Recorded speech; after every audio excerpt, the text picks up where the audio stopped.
સ્વામી બધા વારંવાર આપણા મનમાં સંશય જાગે કે સ્વામી આ શ્રાદ્ધ કરવું જોઈએ કે ના કરવું જોઈએ. મનુષ્ય પ્રાણીનું મૃત્યુ થયા પછી અસ્તિત્વ રહે છે કે નહીં આપણે ના ખબર હોય. સંશય રહે ને કે આપણા પ્રત્યક્ષ જ્ઞાન વિશે નથી. આ ધારો કે રહેતો હોય તો પણ સ્વામીજી એ જન્મી નથી ગયો કે શું ખાતરી આપણને? એવા ખાતરી ના, એને સંશય. એ ન જન્મ્યો તો એ પિતૃલોકમાં જશે એની શું ખબર? એ પણ સંશય. ટૂંકમાં આ બધું આપણે જયારે કરતા હોઈએ, જે બધી વિધિ કરતા હોઈએ એ વિષયમાં હંમેશા સંશય રહેવાનો.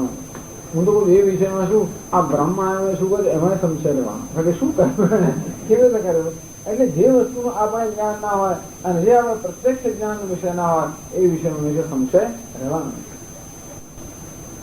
તો કોઈને એમ થાય કે બ્રહ્મ પરમાત્મા ક્યારે પણ એ તો ઇન્દ્રિયોથી અતીત હોવાને કારણે એમાં તો હંમેશા સંશય રહેવાનો. તો કે નહીં, એ આત્મ સ્વરૂપ હોવાને કારણે એના જ્ઞાનમાં ઇન્દ્રિયોની આવશ્યકતા જ નથી. એટલે એનું જ્ઞાન સ્પષ્ટ થાય. કેવું થાય? કેવું સ્પષ્ટ થાય? એટલે શંકરાચાર્ય સમજાયું કે પ્રત્યક્ષેણ સુખાદેહ અવગમઃ યસ્ય તત્ પ્રત્યક્ષ અવગમમ. આપણને કોઈ ઘણી વાર પ્રશ્ન પૂછે, સ્વામી તો મને જ્ઞાન જો ખબર કેવી રીતે પડે? હું મુક્ત થયો ખબર કેવી રીતે પડે? મને કેમ ખબર પડે કે મને હું મુક્ત થયો, મને મોક્ષ મળ્યો, કેમ ખબર પડે? એટલે આપણે એક જ પ્રશ્ન પૂછીએ, તને આનંદ થાય તો ખબર પડે છે કે નહીં? હા, ખબર પડે છે. દુઃખ થાય તો ખબર પડે છે કે નહીં? તો આ ખબર કેવી ખબર પડે? એટલે ખબર પડે જ ને. મને સુખ થાય તો ખબર પડે. બસ એવી રીતે મને જ્ઞાન એ જ ખબર. એટલે સુખાદેહ એવા તેમ સુખ દુઃખ વગેરે વૃત્તિઓ મનમાં જાગૃત થાય તો કેવું એનું અપરોક્ષ જ્ઞાન થતું હોય છે. અને તે રીતે બ્રહ્મ જ્ઞાન બધું છે અપરોક્ષ જ્ઞાન હોવાના કારણે એમાં કોઈ પ્રકારનો સંશય નથી હોતો. અને કે પ્રત્યક્ષ અવગમ. અવગમ એટલે કે જ્ઞાન. એ જ્ઞાન જો પ્રત્યક્ષ ની પ્રાપ્તિ થાય. જેથી અવગમ્ય તે અને અવગમ એટલે જ્ઞાન કે માન તો એનું પ્રત્યક્ષ જ્ઞાન થાય, અપરોક્ષ જ્ઞાન થાય. જેમ પદાર્થ આપણે ઇન્દ્રિય સમક્ષ હોય ને કેવું આપણે સ્પષ્ટ જ્ઞાન થાય સંશય રહિત નું. અંતે રીતે પરમાત્માનું જ્ઞાન બધું છે સર્વ સંશય રહિત. બે રીતે પ્રત્યક્ષ અવગમ. અવગમ્ય તે અવગમ હસ્તે અવગમ્ય તે અનૈનિક અવગમ. એમ કરી તો પ્રમાણ પ્રત્યક્ષ પ્રમાણ જોતું અથવા અવગમ હસ્તે ફલત સાક્ષી પ્રત્યક્ષમ. ટૂંકમાં હું મુક્ત થયો કે નહીં એ પણ તરત ખબર પડી જાય. એના માટે કોઈ પૂછવાની જરૂર ના પડે. જ્ઞાન થયું કે નહીં એ કોઈને પૂછવાની જરૂર ના પડે. હું મુક્ત થયો કે નહીં એ પણ પૂછવાની જરૂર ના પડે. જ્ઞાનમાં કેવું છે? પ્રત્યક્ષ. અને એનું ફળ મુક્તિમાં કેવું છે? પ્રત્યક્ષ. કારણ ભગવાન છે પ્રત્યક્ષ અવગમ. અર્જુન કોઈ પ્રકારનો સંશય કરવાની જરૂર નથી કે મને જ્ઞાન થયું ક્યારે થશે કારણ અહીં જ થાય અને એ પણ સ્પષ્ટ થાય. આમાં મનુષ્ય એટલે હસતા આવા ખબર હાથમાં એક આંબાનું ફળ હોય તો કેવું આપણને કોઈ પ્રકારના સંશય રહિતનું જ્ઞાન થાય. બસ એવું જ સ્પષ્ટ જ્ઞાન થાય.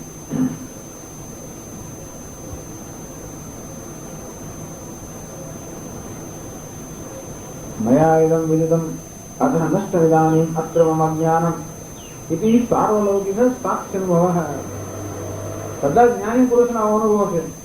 મયા ઇદં વિદિતં, મને આત્માનું જ્ઞાન થયું, મારું અજ્ઞાન નષ્ટ થઈ ગયું. આ બહુ સ્પષ્ટ અનુભવ થતો હોય છે. માટે આ જ્ઞાન કેવું છે? સ્પષ્ટ જેનો અનુભવ થાય છે તેવું. નહીં તો આપણે સંશય રહી જાય થયું કે ના થયું ક્યારે થશે નહીં. અહીં જે થાય અને સ્પષ્ટ રીતે થાય. આમ આ જ્ઞાનના ઘણા બધા ગુણ ભગવાને વર્ણવ્યા. એટલે આગળ શંકરાચાર્ય કહે છે અનેક ગુણવતો ધર્મ વિરુદ્ધત્વમ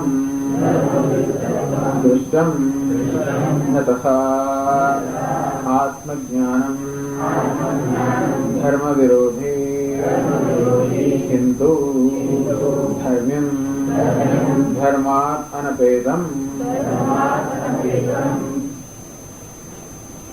પછી આ જ્ઞાન વડે ભગવાન ધર્મ્યમ, ધર્મ અને ધર્મ્ય. ધર્મ્ય કોને કહેવાય? જે ધર્મને અનુરૂપ છે નામ ધર્મ્ય. જે ક્યારે પણ ધર્મથી વિપરીત નથી કે ધર્મથી ક્યારે પણ અળગું નથી. જે ક્યારેય ધર્મથી અળગું ન હોય અર્થાત હંમેશા ધર્મને અનુરૂપ હોવાને કહેવાય ધર્મ્ય. એટલે કે અનેક ગુણવતો ધર્મ વિરુદ્ધત્વમ દુષ્ટમ.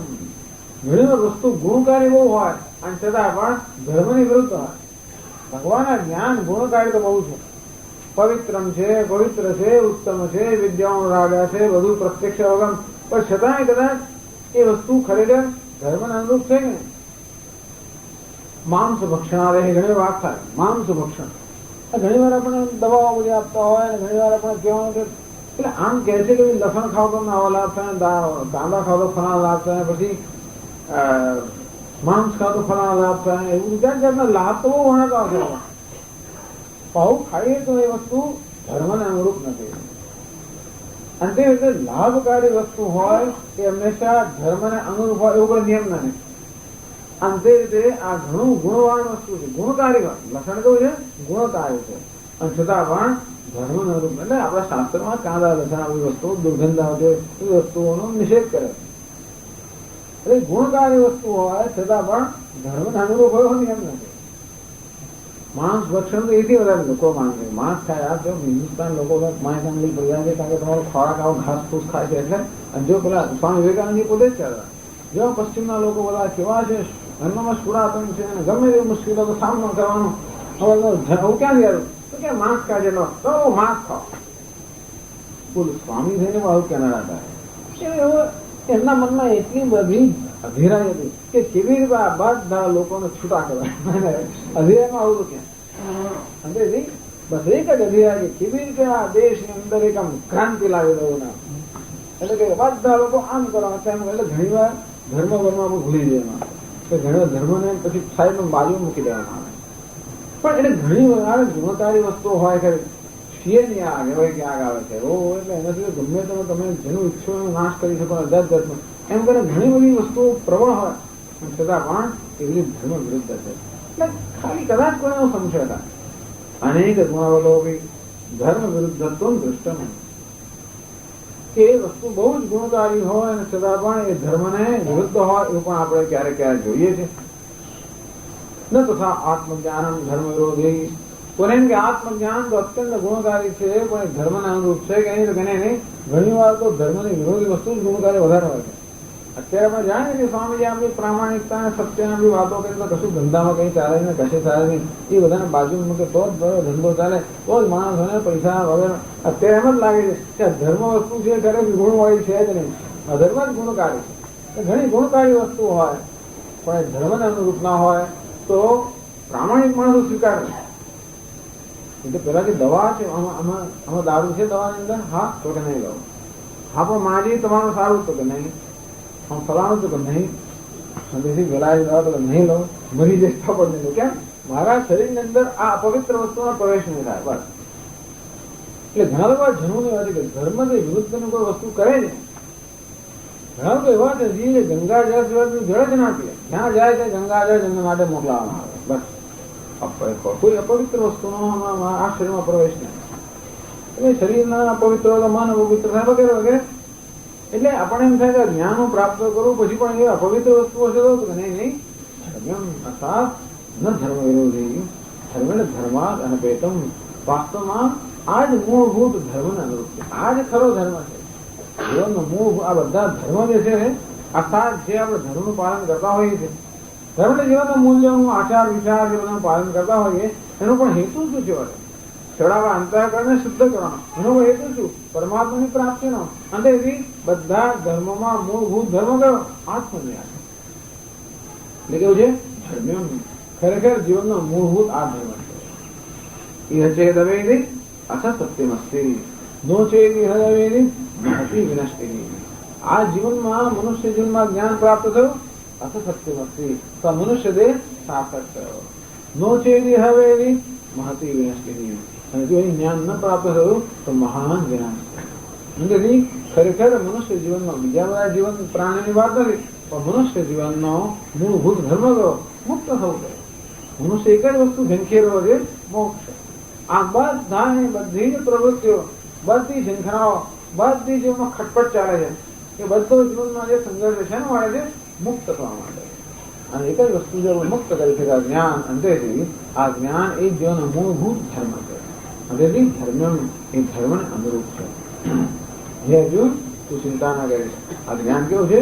ધર્મ અનુરૂપ છે. તારે એમ ન કોઈ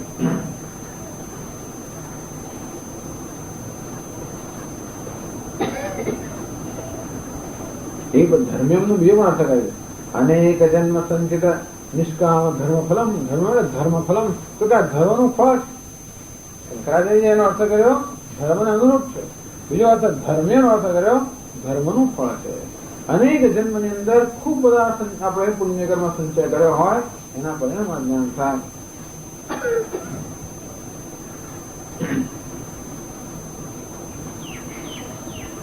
પછી આગળ છે પ્રત્યક્ષાવગમ ધર્મ્યમ સુસુખમ કર્તુમ. પછી આગળ શંકરાચાર્ય છે એવમપી દુસ્સંપાદ્યમ નિત્યતઃ આહ સુસુખમ કર્તુમ યથા રત્ન વિવેક વિજ્ઞાનમ.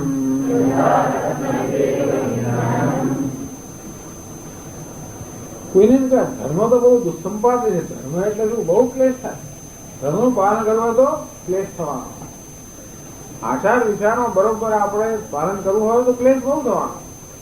કેટલી વાર ભૂખ્યા રહેવું પડે. એમાં મુસાફરી કરે ટ્રેનમાં કશું ખવાય નહીં, કશે અડકાય નહીં, નાયો નથી, આમ નથી, બજારનું નહીં ખાવ, પેલું નહીં ખાવ, પેલું અડકેલું નહીં ખાવ, એટલે ભૂખે ભૂખે.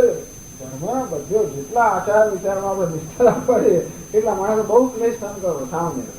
આપણે તો 11 તો મને નથી ફાવતું, નથી ફાવતું, એનું ફાવે.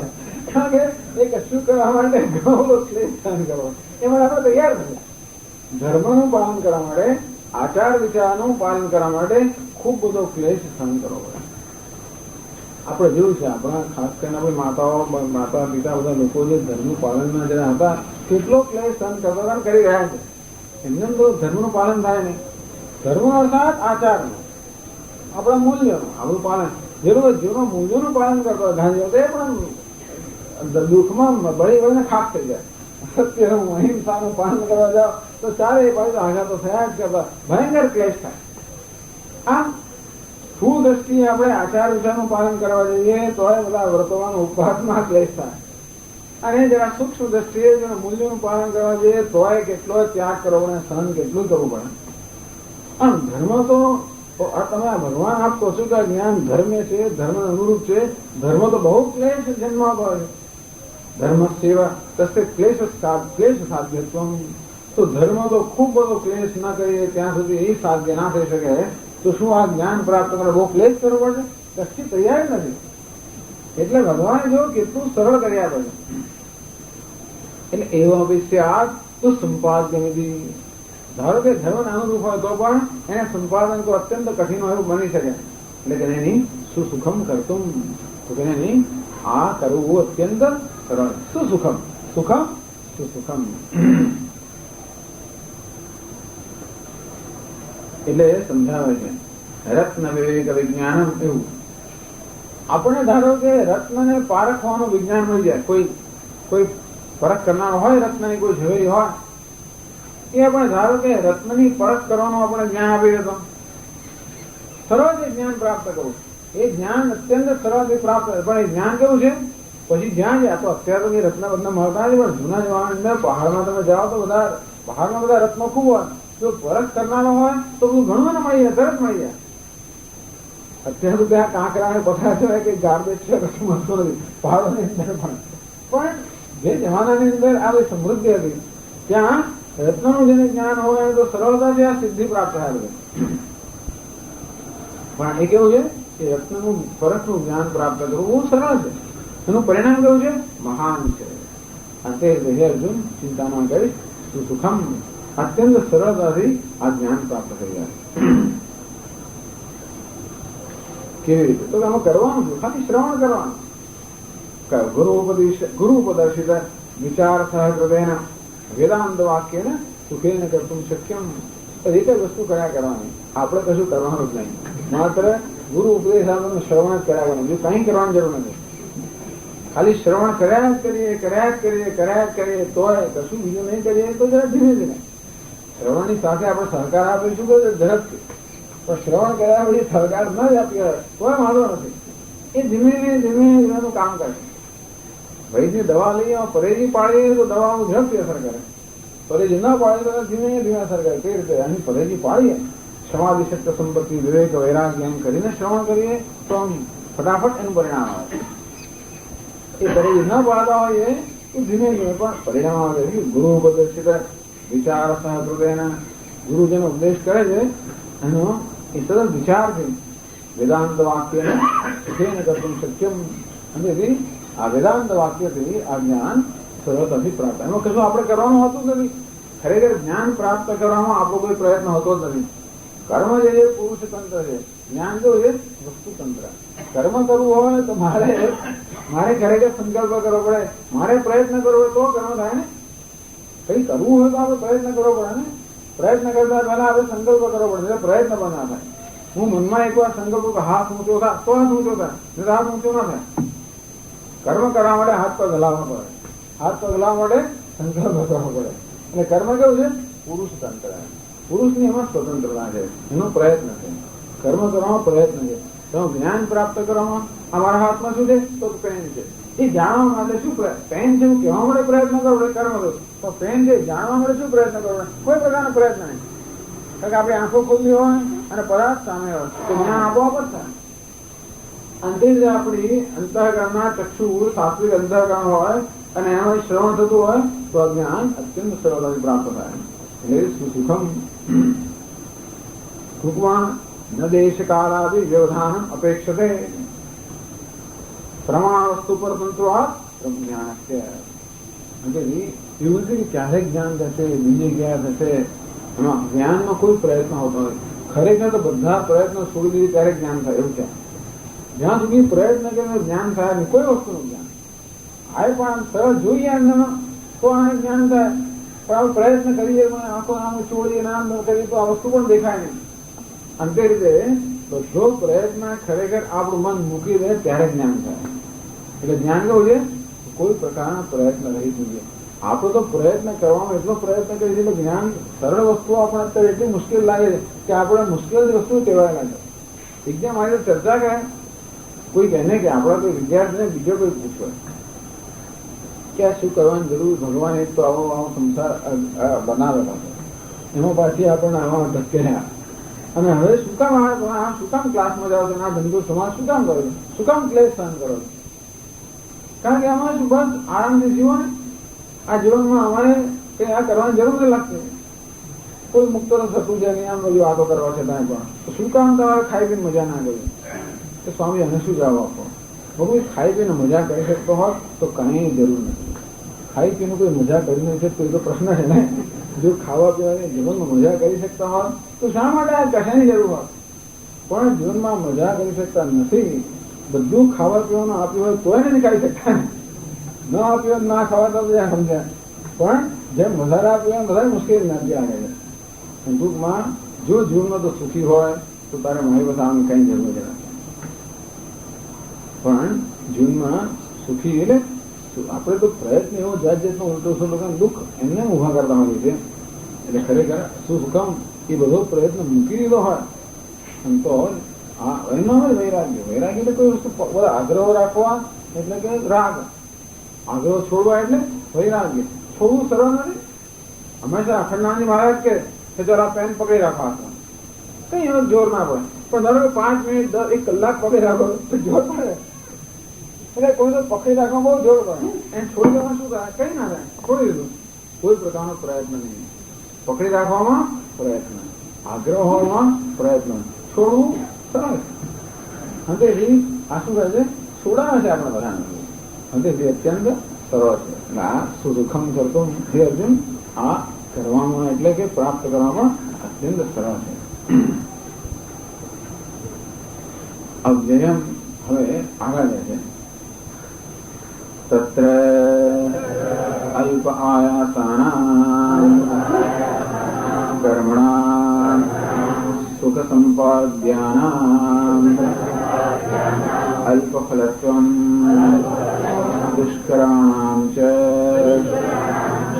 મહાફલત્વં દૃષ્ટં ઇતિ ઇદન્તો સુખ સંપાદ્યત્વાદ ફલક્ષયાત વ્યતિ प्राप्तम् अतः आह अव्ययम् न अस्य फलतः कर्मवत् व्ययः अस्ति इति अव्ययम् अतः श्रद्धेयम् आत्मज्ञानम्।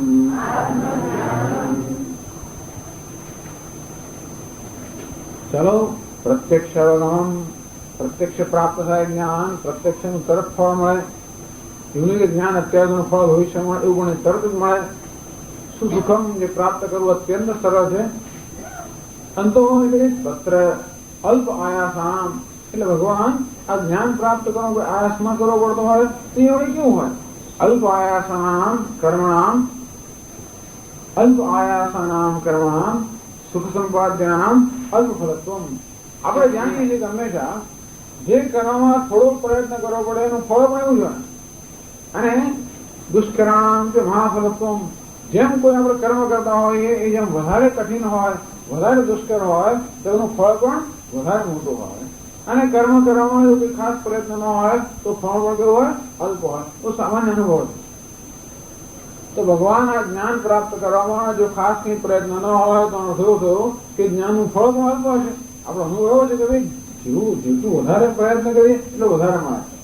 અંદરથી જેટલી મહેનત વધારે એટલું ફળ વધારે, મહેનત ઓછી તો ફળ ઓછું। તો આમાં જો પછી મહેનત જ ના હોય તો પછી આ જ્ઞાનનું કોઈ ફળ જ નહીં હોય। એટલે કે છે ઇદંતુ સુખ સંપાદ્યત્વાत् ફલક્ષયાદ વેદી હવેથી આ અત્યંત સરળતાથી પ્રાપ્ત સંપાદિત થઈ શકે અને માટેનું ફળ તો આવીને જતો રહેતું હશે આ આત્મજ્ઞાનનું। એટલે ભગવાન કહે છે નહીં અવ્યયમ આ જ્ઞાન કેવું છે? અવ્યય છે। કઈ રીતે? ના ફલત કર્મ વ્યય અસ્તિ। કર્મ ગમે તેટલું મોટું કરી તો પણ એનું પુણ્ય પૂરું થાય એટલે કર્મના ફળનો ક્ષય થઈ જાય। આ જ્ઞાન કેવું છે? જે એનું ફળ કેવું છે? અવ્યય ફળ। આત્મા કેવું છે? અવ્યય છે। મોક્ષ પણ કેવું છે? અવ્યય છે। એના માટે આ મુક્તિ પણ કેવી છે? જેનું ક્યારે પણ નાશ ન થાય। એટલે ન કર્મવત વ્યય અસ્તિ। કર્મનું ફળ કેવું છે? ફલભૂતયા લીયતે ફલમ એને જ ફળ કહેવાય જે તરત જ લીન થઈ જાય। અત્યંત કેવું છે? તો કે ક્ષણભંગુર છે।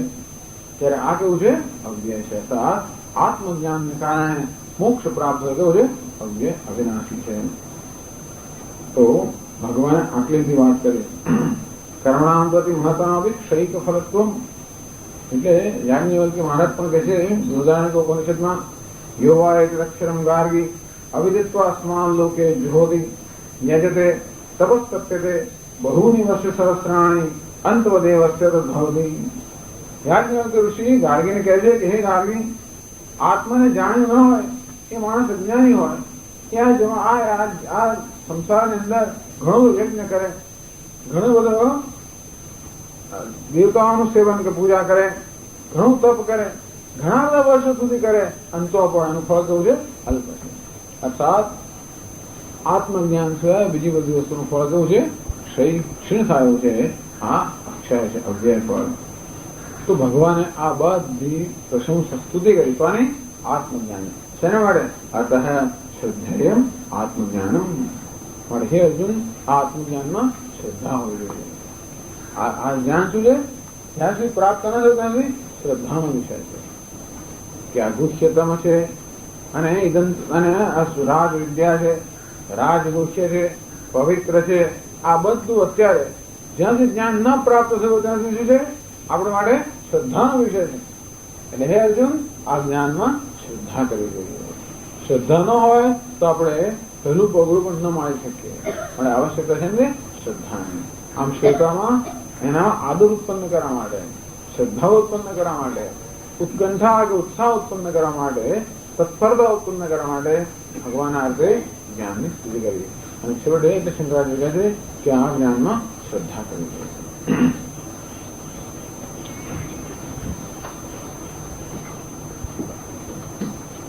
ઓમ પૂર્ણમદ પૂર્ણમિદં પૂર્ણાત પૂર્ણમુદચ્યતે પૂર્ણસ્ય પૂર્ણમાદાય પૂર્ણમેવાવશિષ્યતે।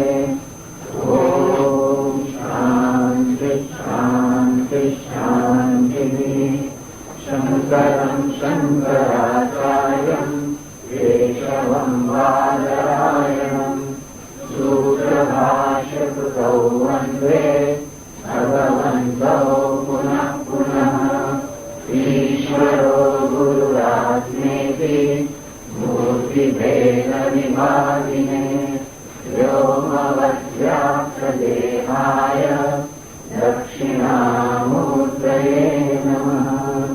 ॐ शान्ति शान्ति शान्तिः। हरि ओम श्री गुरुभ्यो नमः। हरि ओम।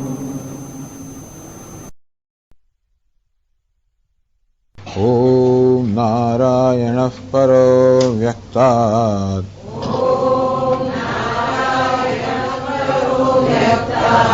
अण्डमव्यक्तसम्भवम् अण्डस्यान्तस्त्विमे लोकाः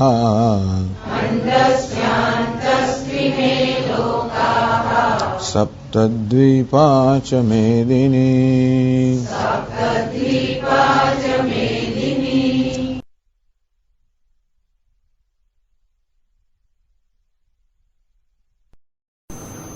प्रवक्ष्याम्यनसूयवे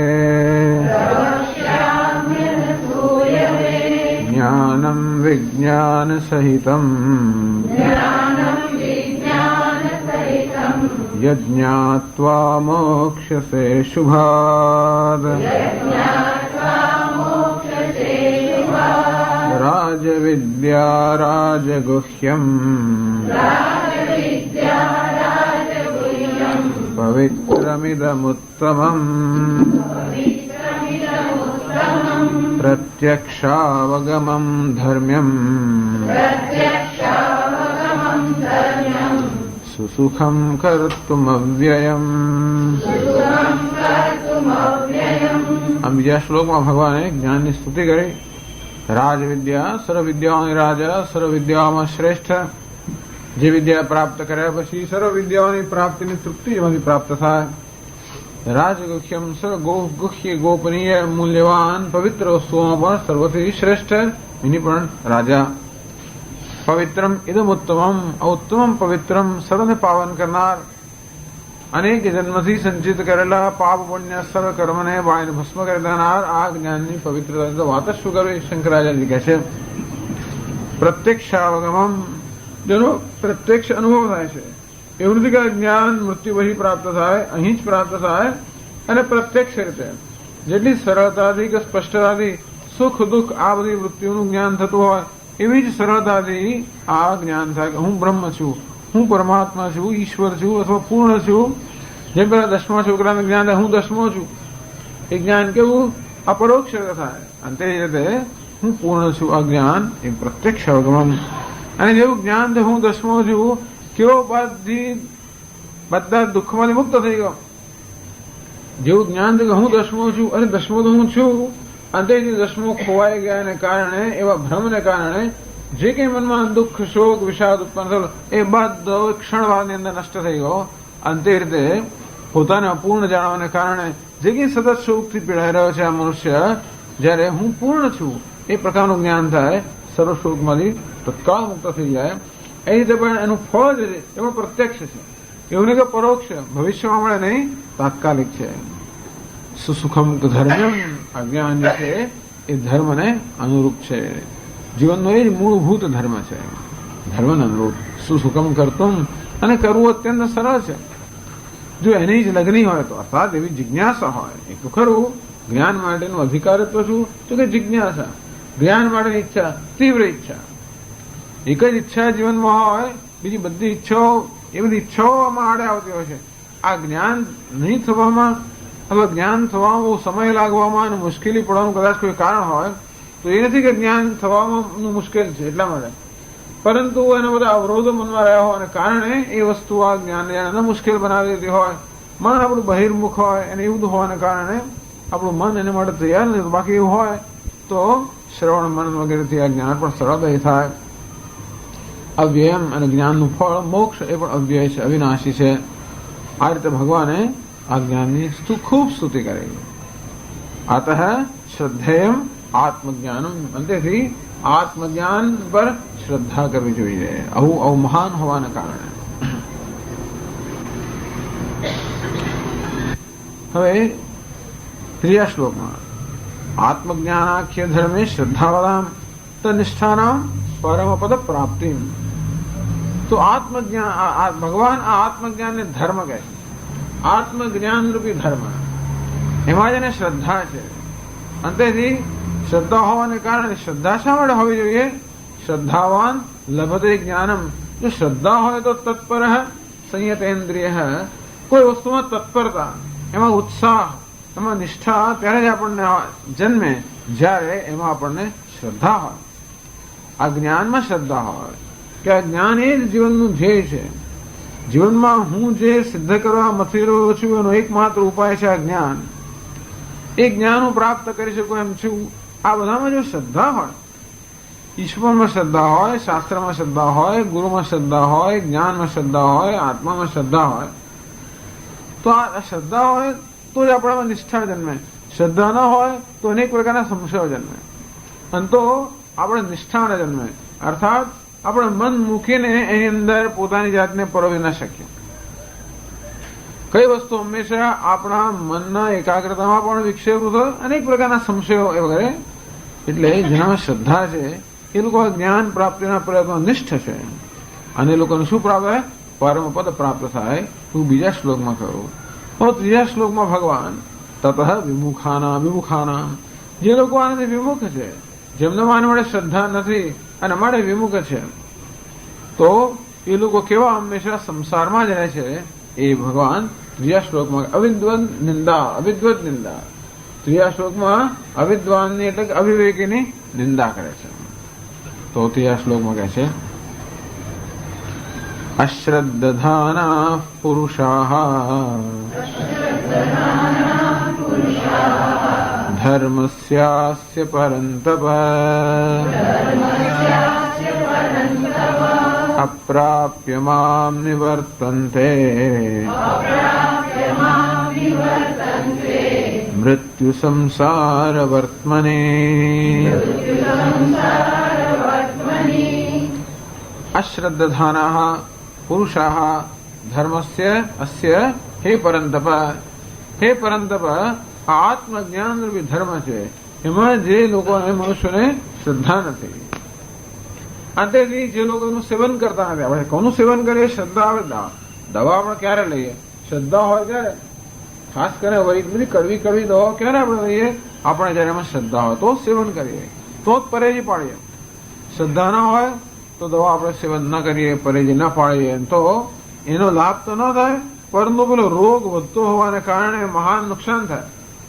અંતે રીતે આત્મજ્ઞાનમાં શ્રદ્ધા ન હોય તો આત્મજ્ઞાનનું સેવન તો ન જ થાય.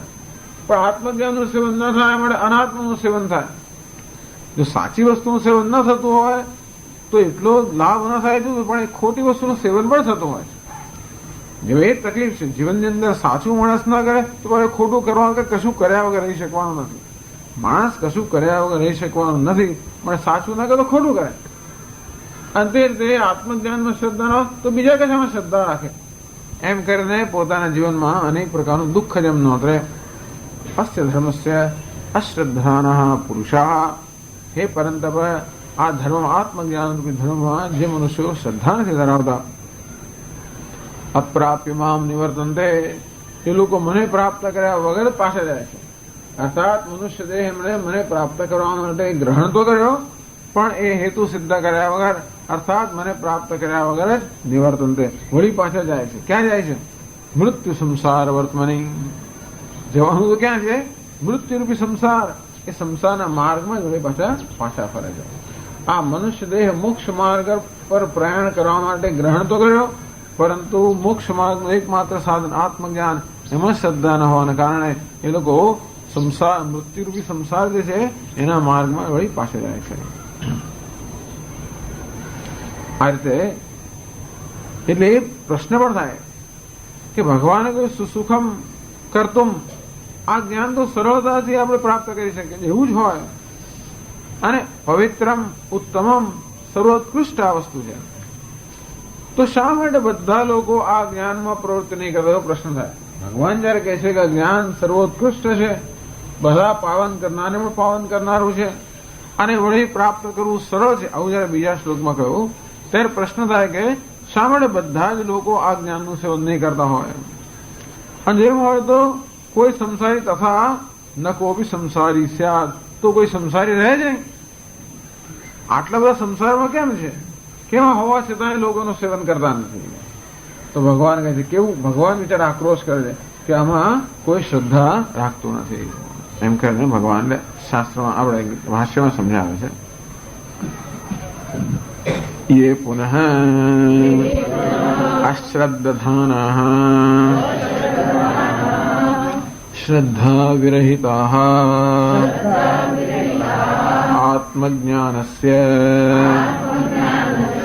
धर्मस्य अस्य स्वरूपे तत्फले च नास्तिकाः पापकारिणः असुराणाम् उपनिषदम् देहमात्र आत्मदर्शनमेव प्रतिपन्नाः असुतृपः पुरुषाः परन्तप.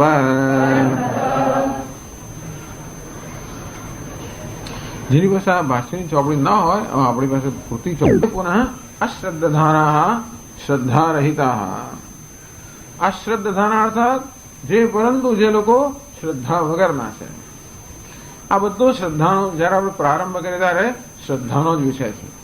ઈશ્વર છે કે નહીં ત્યારથી માંડીને આ જ માર્ગ છે કે બે હજારો બધા માર્ગ છે દુનિયાની અંદર. જ્ઞાન સિવાયના પણ કેટલા બધા આધ્યાત્મિક દુનિયામાં ભૌતિક માર્ગો અને આધ્યાત્મિક માર્ગો જાણે મુશ્કેલી ખરી સંઘર્ષ, પણ અધ્યાત્મમાં પણ કેટલા બધા માર્ગ હોય છે અને કેટલી જગ્યાએ આપણે જાત જાતનું સાંભળવા મળે અને આપણું મન ઘણું ગૂંચવાઈ જાય. એટલે પછી આપણે કે આ તો બહુ અઘરું છે ને આપણે જરાક ના ફાવે એટલે તરત શ્રદ્ધા આપણે જતી રહે. શ્રદ્ધા હોવી એ બહુ મહાન વસ્તુ છે, ખરેખર ઈશ્વરનો મહાન અનુગ્રહ છે. કારણ કે આપણે કઈ બળજબરીથી શ્રદ્ધા ઉત્પન્ન ના કરી શકીએ. શ્રદ્ધા હોવી એ હોય તો હોય, ન હોય તો ન હોય, એ ખરેખર ઈશ્વરનો અનુગ્રહ જ છે. એટલે કઠોપનિષદમાં કહે છે અસ્થિતિ બ્રોતો અન્યત્ર કથમ તદુપલભ્યતે. કઠોપનિષદમાં આવશે કે આ પરમાત્મા છે એવું જ નથી કહેતો, એને પરમાત્મા કેમ પ્રાપ્ત થઈ શકે? અસન્નેવ સ ભવતી અસદ બ્રહ્મે વેદ છે. જે મનુષ્ય એમ કહે કે બ્રહ્મ કે પરમાત્મા નથી, એ માણસ પણ નથી સમાન જ છે. અસ્તિ બ્રહ્મે વિષેદ વેદ સંતમેનમ તતો વિદુઃ. પણ જેમ કે બ્રહ્મ છે, ઈશ્વર છે, એ માણસ પણ ખરેખર એનું જીવન પણ સાર્થક થાય છે. અર્થાત જે મનુષ્ય ઈશ્વરમાં શ્રદ્ધા ધરાવતો નથી એનું જીવન કેવું છે? નિરર્થક છે. આમ ઈશ્વરમાં શ્રદ્ધા ન હોવાને કારણે, શાસ્ત્રમાં શ્રદ્ધા ન હોવાને કારણે, શાસ્ત્રના વચનમાં ધર્મમાં શ્રદ્ધા ન હોય, જીવનના મૂલ્યોમાં શ્રદ્ધા ન હોય, એ હોવાને કારણે મનુષ્યનું પાલન ના કરી શકે. કારણ કે જીવનમાં ધર્મનું પાલન કરવા માટે ઘણું બધું કષ્ટ વેઠવાની આવશ્યકતા હોય. એ કષ્ટ ક્યારે વેઠીએ? એ ધર્મના અનુસરણથી આપણને કશું પ્રાપ્ત થાય એવું હોય તો, નહીં તો કોણ એ ધર્મનું અનુસરણ કરે?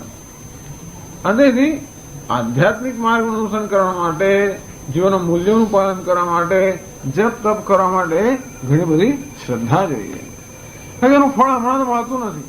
આપણે ખબર પણ નથી કે આટલા ઉપવાસ કરીશું શ્રાવણ મહિનામાં તો આપણે શું મળશે. લોકો કહે છે કે પુણ્ય મળશે, આપણે તો જોયું નથી. અર્થાત આ બધાનું ફળ અદૃષ્ટ હોવાને કારણે આપણે પ્રત્યક્ષનો અનુભવ કરી શકતા નથી. આત્મજ્ઞાનનું ફળ પ્રત્યક્ષ છે, પ્રત્યક્ષ નહીં, પરોક્ષ નથી. પણ આત્મજ્ઞાન પ્રાપ્ત થવા માટે ખૂબ બધી તૈયારી કરવી પડે. વિવેક વૈરાગ્યની આવશ્યકતા હોય અને તેથી ઘણા બધા ભોગનો ત્યાગ કરવો પડે, ઘણી બધી લાલચમાંથી મુક્ત થવું પડે. આ બધી રીતે વૈરાગ્ય જન્મવા હોય અને તેથી જીવનની અંદર જે રાગ દ્વેષ એ બધાનો ત્યાગ કરવો પડે. એટલે જે વસ્તુમાંથી અત્યારે આપણે કંઈક કમ્ફર્ટ, કંઈક સલામતી એવું કંઈક પ્રાપ્ત કરે, બધાને છોડાવી દે હાલમાં પડે. એવું ક્યારે છોડવા તૈયાર થઈએ? જયારે આપણને શ્રદ્ધા હોય ત્યારે. સર્કસની અંદર રેમ્બો સર્કસની અંદર તો આમથી આમ જાય ને, ધારો કે એક પેલો હિંચકો હોય ઝૂલો, એમાંથી આમ બીજા ઝૂલા પર જાય. એક કૂદીને આમ બીજા ક્યારે કૂદીએ? શ્રદ્ધા હોય કે પેલું હું પકડી શકીશ, તો કોઈ કરે જો શ્રદ્ધા ના હોય તો એ છોડે જ નહીં. ઘણી વાર એવું થતું હોય છે કે આપણે આમ ઉપર ચડ્યા તો ખરા, પછી આમ જયારે થોડીક એ અંદર ડર લાગે, આમાં ઝૂલા ખાય પણ છોડે જ નહીં, છોડતો નહીં, કે પેલું પકડાશે એની શ્રદ્ધા નથી. અને તે રીતે એટલે અર્જુને 6થા અધ્યાયમાં એવો પ્રશ્ન કર્યો કે ભગવાન વાદળોનો એક સમૂહ મોટો હોય, એક વાદળ છૂટું પડી ગયું તો કેવું નષ્ટ થઈ જાય. અને તે રીતે આ પણ બિચારે પોતાના બધા કર્મનો ત્યાગ કર્યો અને બધું દુનિયામાં લોકો કરતો હોય બધા કરતા અલગ થઈ ગયો. એમ કરીને એને દુનિયાની જે સુખ સગવડ છે એ તો બધું ગુમાવ્યા અને ઉપરથી ધારો કે આ ધ્યેય પ્રાપ્ત થશે શું? ખરેખર જીવન નષ્ટ થઈ જશે કે શું થશે? આવો સંશય થાય. એ તન્મે સંશયમ કૃષ્ણ છે તુમર હસી અશેષ રહે. ભગવાન અમારો સંશય એ જો કીડો મનમાં હોય કે અરે રે આ બધું કર્યા છતાંય પણ આપણું કલ્યાણ થવાનું નથી, અથવા આ બધું અધૂરું રહી ગયું તો આપણે હતા ત્યાં આવીશું, તો આ બધું કરવામાં ઉત્સાહ આપણે ન જન્મે. એ માટે તો પ્રયત્નની અંદર આપણી જે ઉત્સાહ છે એ ન જન્મે, તત્પરતા ન જન્મે. અને એટલે ઈશ્વર છે, મોક્ષ છે, આત્મજ્ઞાન એનું સાધન છે. આ બધી વસ્તુઓ એવી એકદમ વેદાંત કે બહુ શ્રદ્ધાનો વિષય નથી. ખરેખર તો વેદાંત તો સમજવાનો જ વિષય છે. વેદાંત એમ નથી કહેતું કે જે કહેવામાં આવે એ માત્ર તમે સ્વીકારી લો, એવું કહેતા જ નથી. જે કહેવામાં આવે એની પાછળ હંમેશા બધા દાખલા દલીલો આપીને સમજાવવામાં આવતું હોય કે જે કહેવામાં આવે છે એની પાછળ શું કારણ છે. પણ એવું આપણે કરવા ક્યારે તૈયાર થઈએ? જયારે આપણે શ્રદ્ધા હોય કે આ આપણા જીવનનું કઈ કલ્યાણ કરશે. તેથી જે લોકો એવા અમુક લોકો મને જેવા હોય કે આમાં શ્રદ્ધા જન્મે જ નહીં, ઈશ્વરમાં શ્રદ્ધા જન્મે નહીં, શાસ્ત્રમાં શ્રદ્ધા જન્મે નહીં, મહાત્મામાં શ્રદ્ધા જન્મે નહીં. આ તો અસન્નેવ સ્વભાવથી અસદ બ્રહ્મે જ વેદ છે કે કેવું છે એમનો વિકૃત માણસ હોય એને કારણે ઈશ્વર નથી એમ જ કહે. અંતેથી ઈશ્વર ના હોય તો ઈશ્વરના વચનમાં શ્રદ્ધા ના હોય. છે જ શાસ્ત્ર તો ઈશ્વરનું વચન છે, ઈશ્વર જ ના હોય તો શાસ્ત્રને કોને શ્રદ્ધા હોય? અને તો પછી ધર્મમાં શ્રદ્ધા ના હોય, જીવનના નૈતિક મૂલ્યમાં શ્રદ્ધા ના હોય, કશામાં શ્રદ્ધા ના હોય, જો શ્રદ્ધા ના હોય તેનું પાલન ન કરી શકે. એમ કરીને અસત બ્રહ્મે વેદ છે. તો એ કેવો બન્યા છે? એ પણ જીવન નિરર્થક બન્યા છે. અચ્છા, એટલે કે છે પુનઃ અશ્રદ્ધાના શ્રદ્ધા વિરહિતા આત્મજ્ઞાનસ્ય ધર્મસ્ય. આ કયો ધર્મ? આ ધર્મમાં શ્રદ્ધા નો વિરોધ આત્મજ્ઞાન રૂપી આ ધર્મ છે. એમાં જે લોકોને શ્રદ્ધા નથી, તો જેમને એકમાં આને શ્રદ્ધા ના હોય એમાં એને બીજામાં શ્રદ્ધા હોય પાછી. દરેકને કશામાં શ્રદ્ધા? શ્રદ્ધામાં એમ પુરુષ આ મનુષ્ય શ્રદ્ધામાં છે કે દરેક મનુષ્યને શ્રદ્ધા તો હોવાની. તો સાત્વિક શ્રદ્ધા ના હોય તો રાજસી શ્રદ્ધા હોય, એ ના હોય તો તામસી શ્રદ્ધા હોય. આપણે બધાને મેં જોયેલું છે, બધાને અનુભવ છે કે જે લોકો આમાં નથી આવતા, તમારા એટલે પત્નીને મૂકી જાય માણસ પોતે અંદર ના આવે, કોઈ ઘણા લોકો હોય છે અંદરથી ના આવે. એ સ્વામી આમ છે તેમ છે અંદર રોજ કકડાટ કરે, રોજ છાપા વંચાવે. જોવા તમારે જો પેલા સ્વામી આમ કરું, ફલાણે આમ કરું, પેલા એટલે તો ઘરમાં બહુ ત્રાસ થઈ જાય. કારણ કે એક તો આટલા હજારનું એક સ્વામીએ કશું કર્યું ધારો કે તો છાપામાં ચડી જાય બરાબર, 15 દિવસ સુધી ચડ્યા જ કરે. એટલે બધા સ્વામીઓ વિશે પછી બધાને સમજણો થાય એટલે ઘરમાં આપણે જઈએ એટલે પછી જો આ છોકરાઓ પણ કયા કરે અને બધાએ કયા કરે. અને એટલા માટે બહુ ત્રાસ થઈ જતો હોય છે આ વસ્તુમાં. એટલે એમ તો એટલે આમાં શ્રદ્ધા તો ના જ હોય, અને દુનિયામાં આમાં શ્રદ્ધા ન હોવા માટે પૂરતા કારણો હોય છે પાછા. પરંતુ મનુષ્યને આમાં યજંતે સાત્વિકા દેવાન યક્ષ રક્ષાંસી રાજસાહ પ્રેતાન ભૂતગણાંશ્ચાન્યે યજંતે તામસા જનાઃ.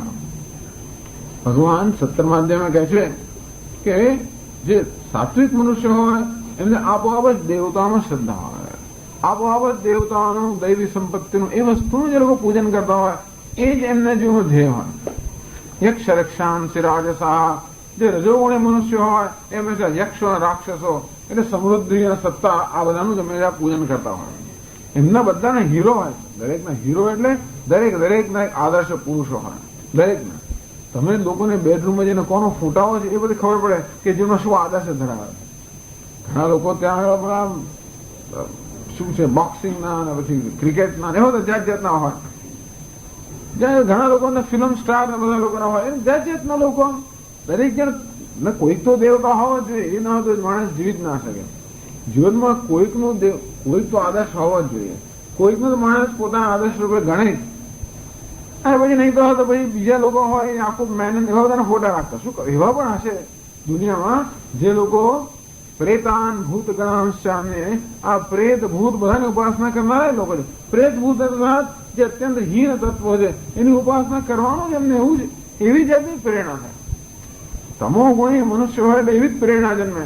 અંતેથી બધી હીન વસ્તુઓના હીન તત્વોની એ ઉપાસના કરે. રજોગુણી મનુષ્ય ભોગની પ્રેરણા જન્મે અને માટે ભોગના સાધન હોય સત્તા વગેરે એની ઉપાસના કરતા હોય. અને સાત્વિક મનુષ્ય હોય એ દેવતાઓની ઉપાસના કરે. અને દરેકમાં કશીક તો શ્રદ્ધા હોય. આમાં શ્રદ્ધા ના હોય એટલે કઈ શ્રદ્ધા જ ન હોય એવું નથી. કશાકમાં બીજી શ્રદ્ધા હોય એટલે કહે છે ધર્મસ્ય સ્વરૂપે તત્ફલે છે નાસ્તિકા. એક તો આ ધર્મ એટલે આત્મજ્ઞાન જગત પણ મારા પર થયેલી કલ્પના છે. આમ કે ભગવાન કહી રહ્યા છે આ સમગ્ર જગત શું છે? કલ્પના છે. નામ અને રૂપનું બનેલું આ જગત શું છે? કલ્પના છે. સમજવું બહુ મુશ્કેલ છે. કલ્પના કેમ કહેવાય? આ ટેબલ કઈ કલ્પના છે કે મડકીએ છીએ તો આ દિવાલ કલ્પના હોય છે? કોઈ કહે ને કે આ સ્વામીજી આ બધું જગત મિથ્યા હોય, આ દિવાલ મિથ્યા હોય અને કલ્પના હોય, એમાંથી ચાલી આપો જરા તમે. કલ્પના હોય તો પછી એમાંથી આપણે માથું પછાડો તો કશું થવું ના જોઈએ. તો જ આપણે એને કહીએ ને કે કલ્પના છે. પણ આ તો દિવાલને હું મુક્કો મારતું ઉલટું મને વાગે, માથું પછાડો તો લોહી નીકળે, તો પછી એને મિથ્યા કેમ કહેવાય? કહેવાય મિથ્યા? આ દિવાલની મિથ્યા કહેવાય? આપણે અઢી બેસી શકતા નથી? મિથ્યા હોય તો આપણે અઢી બેસાય? આ ભોજન કે મિથ્યા છે? મિથ્યા હોય તો પછી એમાંથી ભૂખ કેવી રીતે શમે? એટલે ભગવાન એક બહુ જ ગંભીર વસ્તુ અહીં કહી રહ્યા છે. આ મિથ્યા જગત કેવું છે? મિથ્યા છે અને બ્રહ્મ સત્ય છે. એ કેમ સમજાવવું એ સમજાવવાની આ પદ્ધતિ છે. અને એ સમજવાની પ્રક્રિયા ભગવાન સમજાવે છે. પહેલા એ સમજવાની જરૂર છે કે આ સમગ્ર જગત ઈશ્વર છે. એટલા માટે ભગવાને કર્મયોગનો આગળ આપણને બોધ આપ્યો કે હે અર્જુન, આ જગતની તું ઉપાસના કર, ઈશ્વર રૂપે એની ઉપાસના કર. જે કઈ કર્મ કરે એ ઈશ્વર આપણું બુદ્ધિથી કરે, અર્થાત જેની સેવા કરે એની ઈશ્વર રૂપથી સેવા કરે એવું કરે. અર્થાત જગતમાં સર્વત્ર ઈશ્વરના દર્શન કરવા આ પહેલી વસ્તુ થઈ. પણ એ પૂરું નથી. પછી ઈશ્વર કેવો છે? તો કે આ જગત કેવું છે? કલ્પિત છે, ઈશ્વર પર અધ્યારોપિત છે. અને છેલ્લે શું કહે છે? ન છે મત્સ્થાની ભૂતાની, જગત નામની કોઈ વસ્તુ છે જ નહીં, એકમાત્ર ઈશ્વર છે. પહેલા જગતમાં મિશ્રિત ઈશ્વર, પછી જગત સિવાયનો ઈશ્વર અને પછી નિરવ ઈશ્વર, અદ્વિતીય. આમ આ બે શ્લોકો ભગવાન અદ્વૈતનો બોધ આપે છે. અને માત્ર અદ્વૈત અને બોધ કેવી રીતે આપે છે? આખી પ્રક્રિયા સમજાવે છે કે જીવનમાં કેવી રીતે આપણે ઈશ્વરના દર્શન કયા કયા તબક્કા છે. પહેલો તબક્કો એ છે કે જગત સર્વ ઈશ્વર છે. બીજો તબક્કો એ છે કે જગત તો અધ્યારોપિત છે, ઈશ્વર સત્ય છે. ત્રીજો તબક્કો કયો છે? ઈશ્વર જ છે, બીજું કઈ છે નહીં. સદૈવ સૌમ્ય ઇદમગ્ર આસીત એકમેવાદ્વિતીય. એક અને અદ્વિતીય એટલે જ કે છે ન છે મત્સ્થાની ભૂતાની. હે અર્જુન, વાસ્તવમાં જોઈએ તો આ જગત છે નહીં, હું જ માત્ર છું. જો દોરડો આપણને કહે ને કે આ સાપમાં હું જ સર્વત્ર વ્યાપ્ત છું, તો તમે વ્યાપ્ત દેખાતું કેમ? દોરડું અવ્યક્ત રૂપે વ્યાપ્ત છે. દોરડું વ્યક્ત નથી. જ્યાં સુધી સાપને જોતા હોઈએ ત્યાં સુધી દોરડું આપણને દેખાતું નથી. અને છતાં પણ સાપમાં સર્વત્ર દોરડું વ્યાપેલું તો છે જ ને. જે દોરડા વગર સાપ રહી ના હોય ના શકે. અને આપણે જયારે એમ કહીએ આજુ બહુ ઘનઘોર વેદાંત છે પણ એટલે ગઈ વખતે પછી એટલે આમાં થોડુંક વધારે આમ ધ્યાન આપવાની જરૂર છે. બહુ અગત્યની વસ્તુ છે અને બહુ સરસ વસ્તુ છે. એવું નથી કે આ આપણા જીવનમાં કઈ ઉપયોગી નથી. આ રોજ દરરોજના જીવનમાં ઉપયોગી વસ્તુ છે, પણ એનો ઉપયોગ કરવા માટે થોડું વધારે